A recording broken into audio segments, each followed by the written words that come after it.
George Peter Murdoch dalam Social Structure menjelaskan bahwa patriarki adalah sistem keluarga di mana laki-laki menjadi kepala keluarga dengan peran utama dalam pengambilan keputusan serta tanggung jawab ekonomi. Namun, patriarki kini dipandang negatif hingga nilai budaya dan agama yang sejatinya luhur justru dianggap tidak layak dijadikan dasar patriarki dalam kehidupan keluarga. Padahal, patriarki bukanlah konsep praktik yang melawan hukum, melainkan kesalahan perspektif masyarakatnya dalam memahami maknanya, serta adanya praktik-praktik yang menyimpang dari nilai dasarnya. Hal ini dapat menyebabkan terganggunya Pancasila sila ketiga dalam penerapannya di masyarakat, yang dimana nilai budaya dan agama harus dihormati untuk menjaga persatuan Indonesia. Oleh karena itu, penting bagi kita untuk meluruskan kekeliruan cara berpikir yang muncul dalam mosi perdebatan kali ini. Assalamualaikum warahmatullahi wabarakatuh. Salam sejahtera bagi kita semua. Dewan Juri yang terhormat, sivitas akademika yang berbahagia, serta para pemerhati hukum, perkenalkan, kami dari delegasi Pancasila A dengan saya sendiri Rehan Riyadi selaku pembicara pertama, rekan saya Rahmadi Yuhar selaku pembicara kedua, dan rekan saya Jovan Leonel selaku pembicara ketiga yang menolak mosi perdebatan kali ini. Dewan Juri yang terhormat, ada dua pendapat kuat Kunchoroningrat yang membantu memperkuat posisi kami pada tim kontra. Dalam pengantar ilmu antropologi, ia menyatakan bahwa pertama, sistem keluarga dan kekerabatan merupakan bagian dari budaya yang mengatur peran dan status sosial. Kedua, sistem religi merupakan salah satu unsur kebudayaan yang mempengaruhi sistem kerabatan dan organisasi sosial. Dengan demikian, keterkaitan ini menandakan bahwa praktik patriarki sejatinya lahir dari nilai budaya sebagai landasan pembagian peran dalam keluarga. Kemudian, nilai agama pun tidak dapat dipisahkan dari budaya yang membentuk pola perilaku kehidupan dalam keluarga. Sehingga kami menegaskan bahwa nilai budaya dan agamalah yang menciptakan konsep praktik patriarki sebagai pembagian peran yang adil dan seimbang dalam keluarga. Hal ini sejalan pula dengan konsep keadilan distributif menurut Aristoteles, bahwa keadilan tidaklah berarti menyamaratakan, tetapi memberikannya sesuai dengan kapasitas dan tanggung jawab masing-masing. Dewan Juri terhormat, posisi kami selaku tim kontra pula diperkuat oleh pendapat Robert Nelibela yang menyatakan bahwa komunitas berbasis agama dan budaya merupakan fondasi identitas moral manusia. Dengan demikian, praktik patriarki yang telah lama hidup dan berkembang dalam masyarakat Indonesia tidak hanya sebatas nilai moral yang diyakini, tetapi juga menjadi bagian identitas sosial yang diwariskan secara turun-temurun. Dengan demikian, nilai budaya dan agama terhadap penerapan praktik patriarki dalam keluarga merupakan salah satu dari konsep living law, yaitu hukum yang benar-benar hidup dan dipatuhi oleh masyarakat. Oleh karena itu, Dewan Juri yang terhormat, praktik patriarki bukanlah konsep yang harus ditolak pembenarannya berdasarkan nilai budaya dan agama, melainkan harus dipahami dan diterapkan secara tepat. Kami selaku tim kontra pun menawarkan solusi yang dengan melakukan edukasi pada masyarakat mengenai makna praktik patriarki yang sesungguhnya dan mengembalikan praktiknya sesuai dengan nilai budaya dan ajaran agama. Sekian penjelasan filosofi dari saya, kemudian akan dilanjutkan secara oleh rekan saya. Hukum hadir bukan untuk mengekang secara kaku, melainkan untuk mengarahkan kehidupan masyarakat menuju ketertiban dan keadilan. Maka, dalam konteks mosi kali ini, kami dari tim kontra telah sepakat bahwa nilai budaya dan agama tidak dapat serta-merta dilarang menjadi rujukan dalam kehidupan keluarga. Yang harus ditolak bukan nilai-nilai tersebut sebagai sumber norma, melainkan penyalahgunaan interpretasi yang menimbulkan ketidakadilan dalam praktik keluarga. Assalamualaikum warahmatullahi wabarakatuh. Salam sejahtera bagi kita semua. Dewan Juri yang terhormat, sivitas akademika yang berbahagia. Saya Rahmadi Yuhar selaku pembicara kedua akan melanjutkan argumentasi dari pembicara sebelumnya untuk mengunci argumentasi kami tentang mosi pada kali ini. Secara konstitusional, negara Indonesia tidak hanya mengakui agama dan juga secara aktif melindungi dan mengintegrasikan nilai budaya dalam kehidupan sosial termasuk keluarga.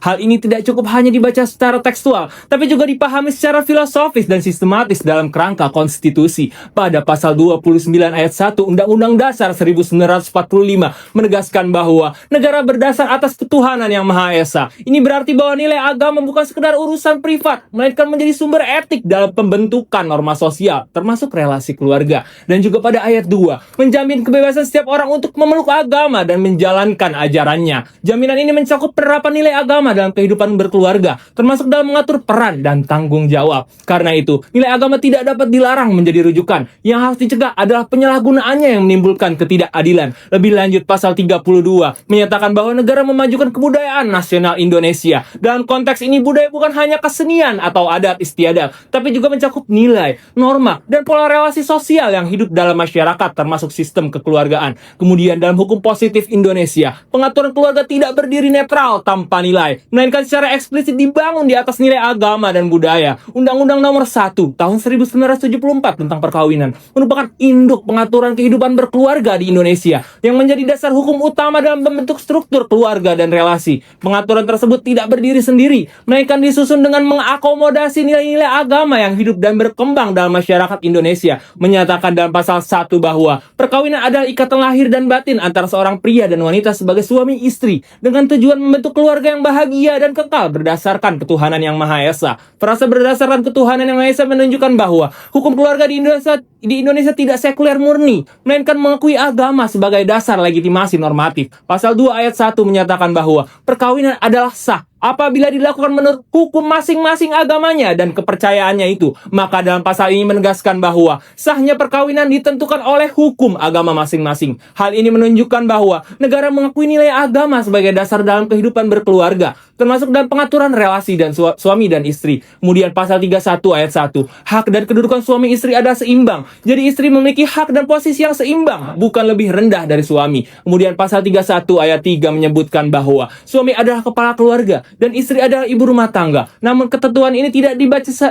dapat dibaca secara parsial, melainkan harus dikaitkan dengan pasal 34, yaitu suami wajib melindungi istri dan memberi nafkah, dan istri wajib mengatur rumah tangga sebaik-baiknya. Yang artinya hukum tidak menciptakan dominasi, tapi menciptakan pembagian peran berbasis tanggung jawab. Ini menunjukkan bahwa kepemimpinan dalam hukum Indonesia itu beban tanggung jawab, bukan privilege kekuasaan. Dan ini membuktikan bahwa negara tidak pernah melegitimasi patriarki yang menindas, tetapi juga justru mengkoreksi penyalahgunaannya. Padahal dalam banyak ajaran agama di Indonesia, kepemimpinan selalu diiringi tanggung jawab moral, bukan kekuasaan sepihak. Contohnya dalam agama Islam, Quran Surat An-Nisa ayat 34 memang menyebut laki-laki sebagai pemimpin. Namun secara tekstual dan kontekstual, kepemimpinan itu didasarkan pada kewajiban memberi nafkah, tanggung jawab, perlindungan, dan amanah moral. Dan pada agama Kristen, di kitab Injil Efesus pasal 5 ayat 23-25 dijelaskan bahwa suami adalah kepala istri, tetapi juga diperintahkan untuk mengasihi istri seperti Kristus mengasihi jemaat, yaitu dengan pengorbanan dan kasih tanpa syarat. Dengan demikian, nilai agama Kristen tidak membenarkan dominasi atau ketidakadilan, melainkan menekankan kepemimpinan yang penuh tanggung jawab, bukan penghormatan dalam keluarga. Sebagai penutup, kami tegaskan bahwa nilai agama dan budaya bukan akar patriarki yang menindas, melainkan fondasi patriarki yang bertanggung jawab moral, keseimbangan peran, dan harmoni keluarga. Karena itu, yang harus ditolak bukan nilai agama dan budaya, melainkan distorsi interpretasi yang menyimpang dari nilai keadilan itu sendiri. Jika nilai ini dihapus, maka yang hilang bukan patriarki, melainkan identitas hukum dan moral bangsa Indonesia itu sendiri. Sekian penjelasan yuridis dari saya, yang kemudian akan dilanjutkan penjelasan sosiologis oleh rekan saya. Assalamualaikum warahmatullahi wabarakatuh. Salam sejahtera bagi kita semua. Dewan Juri yang terhormat, saya Jovan Leonel Rahmatan Rami sebagai pembicara ketiga dari delegasi Pancasila A untuk melanjutkan sekaligus menyimpulkan dari argumentasi kami. Dewan Juri yang terhormat, dalam kehidupan berkeluarga, peran dan tanggung jawab tidak bisa dilepaskan dari nilai budaya dan agama yang telah lama menjadi pedoman dalam masyarakat. Bukan berarti kami melarang secara mutlak penggunaan nilai tersebut dalam memahami patriarki, yang menurut kami itu hanya merupakan pendekatan yang terlalu menyederhanakan realitas. Sejak awal, kami dari tim kontra ingin menegaskan bahwasannya kami tidak membela patriarki yang menindas, apalagi membenarkan kekerasan dan ketidakadilan dalam keluarga. Namun, kami menolak cara berpikir individu yang menganggap bahwasannya patriarki adalah bentuk yang harus dilarang tanpa pengecualian. Dewan Juri yang terhormat, nilai budaya dan agama justru memberikan arah, tanggung jawab, dan stabilitas dalam kehidupan berkeluarga. Jika individu yang menggunakan agama untuk membenarkan kekerasan, maka yang harus dikoreksi adalah perilaku individunya sendiri, bukan melarang seluruh dasar nilai tersebut. Kami mendefinisikan bahwasannya patriarki bukan semata-mata sebagai ketidakadilan, melainkan sebagai struktur peran dalam keluarga, di mana laki-laki sering memegang tanggung jawab atas kepemimpinan keluarganya.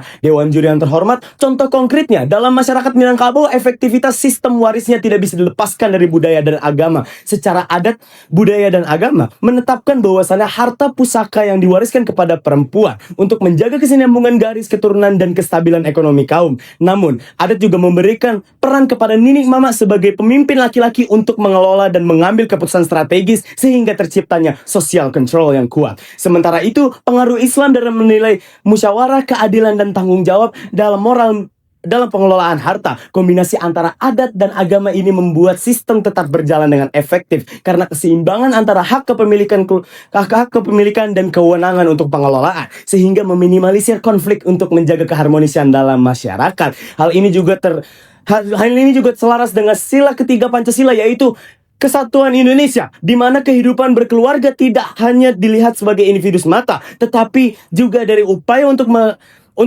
menjaga kesatuan, keseimbangan peran, dan keharmonisan dalam anggota keluarga. Struktur peran yang jelas ketika dijalankan dengan adil dan penuh tanggung jawab justru akan menjadi alat untuk memperkuat persatuan dalam keluarga dan untuk bukan memecahnya. Praktik ini juga terbukti dalam kepemimpinan Umar bin Khattab, di mana kepemimpinan Umar dipahami sebagai amanah yang harus dijalankan secara adil dan tidak semena-mena.